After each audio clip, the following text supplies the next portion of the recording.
So hello guys, आज आपला second blog. Sorry सगळ्यात पहिल्यांदा तर खूप दिवस लागले नवीन ब्लॉग बनवायला. मी बोललो होतो मागच्या वेळेस की प्रत्येक आठवड्याला ब्लॉग बनवून, पण माझ्याकडनं ते काही शक्य झालं नाही. पण आज टाईम भेटला आहे बनवायला ब्लॉग, तर आज बनवतोय आपण. आज आपण जातोय गणपती पाहायला पुण्यात, तर आज थोडासा स्पेशल ब्लॉग असेल, तर बघूया. तर आत्ता आपण आलो आहे मनपाच्या इथे. आता इथनं पुढे जायचं आहे आपल्याला. दगडूशेठ, तुळशीबाग, कसबा पेठ, केसरीवाडा सगळे गणपती आता कवर करायचे आपल्याला, तर थोडा वेळ लागेल, बघू. आता मला वाटलं होतं पुण्याची लोक 1 ते 4 झोपतात चांगलं, पण कशाचं काय, आज खूपच गर्दी आहे. बघू, मला माहीत नाही तर मला माझा आवाज तर मला येतोय की नाही. तर आम्ही आता तर दगडूशेठच्या जवळ.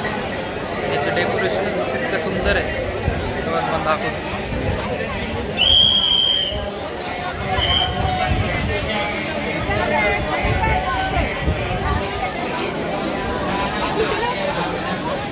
इथे दगडूशेठची मूर्ती असते. आता काही कारणाबद्दल बसवायचं म्हणजे इथं आता बसवलं. आता ही दगडूशेठची मूर्ती आपल्याला पुढे बघायला भेटते. खूप गर्दी आहे, गर्दीचं तर काय आहेच नाही. पण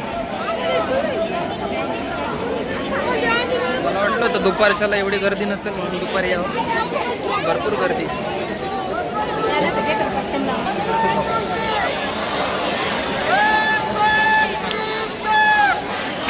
खूपच जास्त आहे म्हणून दर्शनच घेतोय. जवळनं मंदिर.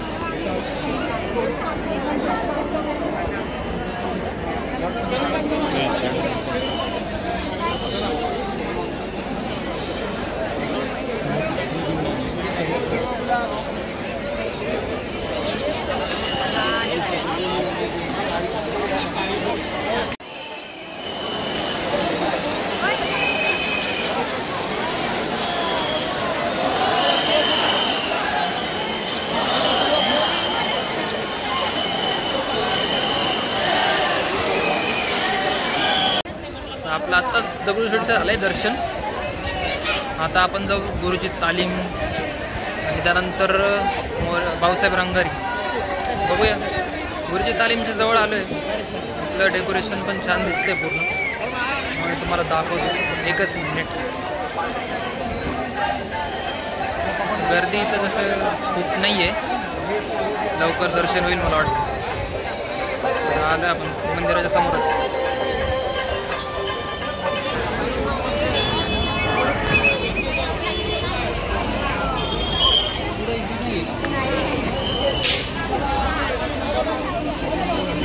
एक गणपती आहे लालबाग, छोटा लालबागचा आज असं म्हणते बघा.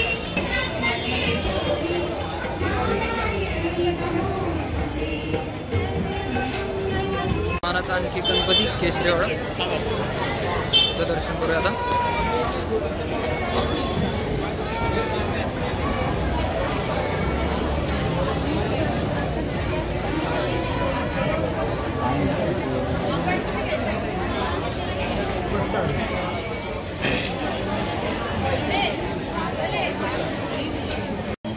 आता हा 5वा गणपती तुळशीबाग.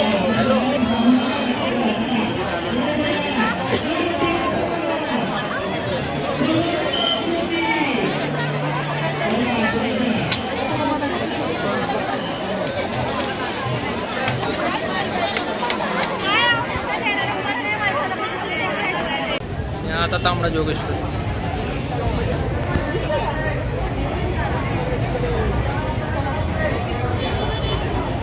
आपण भाऊसाहेब रंगारी या गणपतीला. चला चल रे.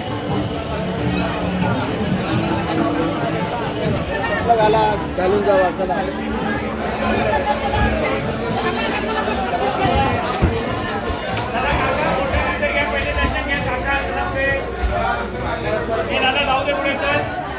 चालता चालता आणखी एक सुंदर मूर्ती दिसली, त्यामुळे आपण ती पण एक कव्हर करू. बघा,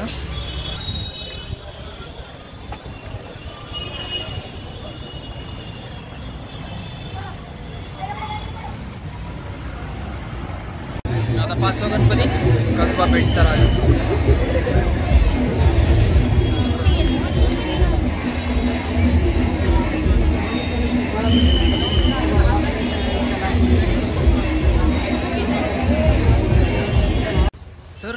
आता झाले आपले पूर्ण 5 गणपती करून, जे आपलं टार्गेट होतं.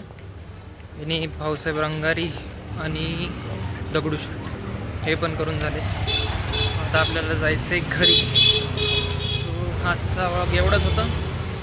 बघू आता 2 दिवस मिरवणुकीच्या टायमाला आणखी ब्लॉग बनवेल. तोपर्यंत बाय बाय.